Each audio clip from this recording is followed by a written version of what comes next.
एक वक्त था जब इस सिल्वर ने सिर्फ 2 महीने में 90% लोगों को बर्बाद कर दिया था।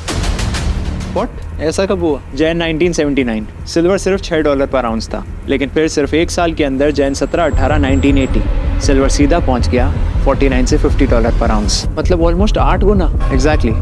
लोग कहने लगे थे इन्फ्लेशन इज कमिंग, डॉलर गिर रहा है, सिल्वर ही रियल मनी है। पर ये राइज नेचुरल नहीं था। इसके पीछे थे हंट ब्रदर्स, अमेरिका के सबसे अमीर ऑयल बिलियनियर के बेटे। लेकिन ये सिल्वर ही क्यों? 1970s में इन्फ्लेशन 13-14% पार कर चुका था और 1971 में डॉलर भी गोल्ड से अलग हो चुका था।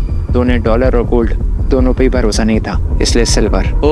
उन्होंने physical silver plus stock market में सिल्वर के फ्यूचर, वो भी बैंकों से लेवरेज लेके अपने कंट्रोल में कर लिया। लेवरेज आसान भाषा में उधार का पैसा इस्तेमाल करके ज्यादा बड़ा ट्रेड करना, और वो भी छोटा मोटा अमाउंट नहीं, 100 मिलियन आउंसेस के सिल्वर, यानी कि वर्ल्ड की 30 से 35% सिल्वर सप्लाई उनके कंट्रोल में थी। फिर क्या हुआ? मार्केट कॉर्नर हो गया और लेवरेज हद से ज्यादा, और यहीं से पड़ा इस सिल्वर के कोलैप्स का बीज। ओके, जैन 17-18 1980 सिल्वर ने अपना टॉप बनाया और वहां से फिर टूटना शुरू हुआ, और टूटते टूटते मार्च 26 तक वो आ गया सिर्फ $21 पर आउंस। और फिर शुरू हुआ असली खेल, मार्च 27 1980 silver Thursday crash. Stock exchanges ने रूल्स ही बदल दिए, मार्जिन ट्रेडिंग बंद कर दी और सिर्फ कैश अलाउड। मतलब जो लेवरेज पे खड़े थे उन्हें जबरदस्ती अपना माल बेचना पड़ा। वन सिंगल डे सिल्वर सीधा $21 से $10 आ गया, मतलब 50% क्रैश एक दिन में। यस, लेकिन क्रैश यही नहीं रुका। 1982 तक यही सिल्वर नीचे आते आते वापस $5 से $6 पर आउंस हो गया था, मतलब पीक से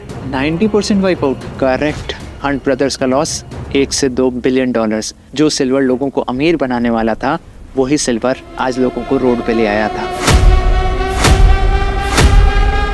ये सब 1980s की कहानियां हैं, अब नहीं होगा। 2011 सेम मूवी, नई कहानी, quantitative easing. Quantitative easing basically तब होता है जब कंट्री का सेंट्रल बैंक नया पैसा प्रिंट करता है ताकि इकोनॉमी को हेल्प मिले। 2008 से पहले यूएस फेडरल बैलेंस शीट थी $900 बिलियन की, जो कि 2014 तक हो गई $4.5 ट्रिलियन, मतलब $3.6 ट्रिलियन नया पैसा। इन शॉर्ट करी गई क्वांटिटेटिव ईजिंग।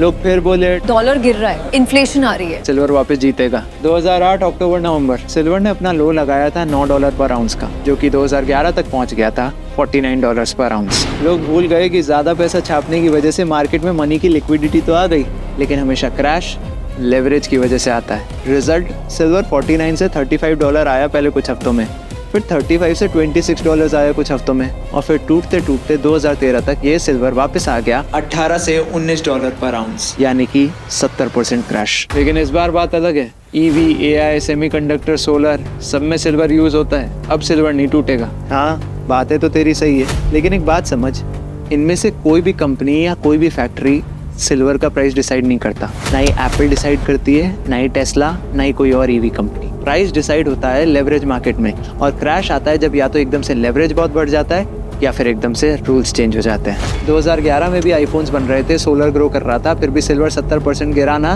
हर क्रैश से पहले लोग बोलते हैं this time is different, silver 5 lakh तक जाएगा। 1980 में इन्फ्लेशन की स्टोरी से बेवकूफ़ बनाया, 2011 में क्वांटिटेटिव ईजिंग से, और 2026 में ईवी और एआई से। हर बार कहानी अलग, लेकिन एंडिंग सेम।